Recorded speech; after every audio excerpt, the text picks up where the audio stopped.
Hi everybody, my name is Hannah and this is Pepper and Pine, and today I'm sharing with you a recipe for pita bread using my bread maker.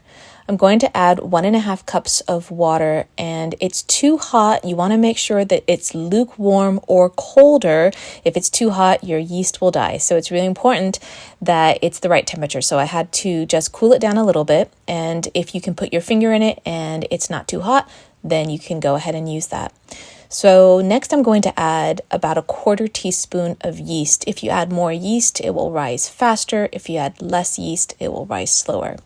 I'm also adding 1 to 2 tablespoons of sugar. The more sugar you add, the faster it will rise.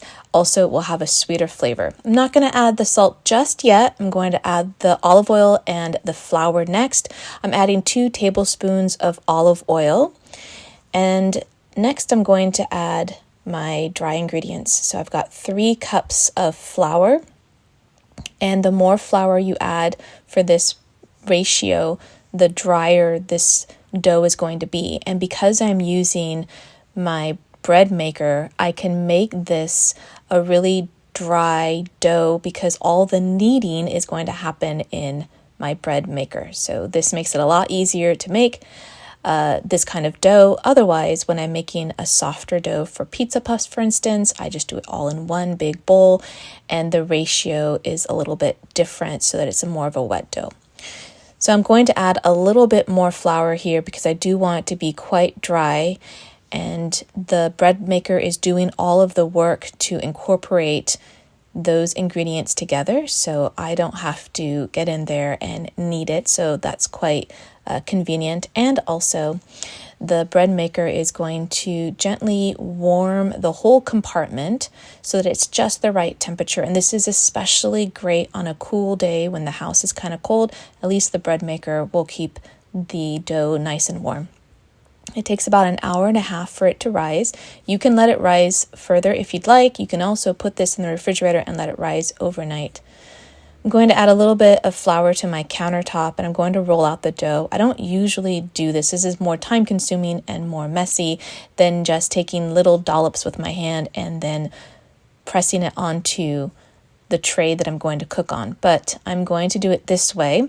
And I want it to be pretty thick. I don't want the dough to get too thin, so I'm just making sure that I don't use my roller too much. And then I'm going to use a metal cookie cutter just to get my circular shapes, and then I'm going to use my hands just to soften the shape a little bit and make it a little bit more organic and handmade looking rather than really perfect circles. Pita bread is circular, but I just want a little more of that country look.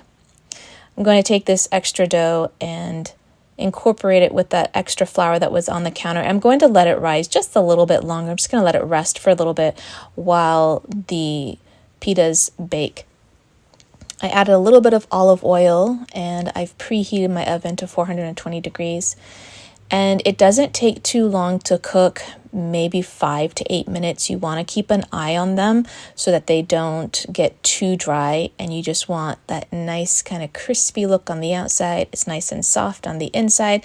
You certainly could cut them open and separate them and stuff them if you'd like, but we just serve these alongside some Indian food that we made. You can find all of the recipes for the Indian dishes in the description box below and on my website at Pepper and Pine.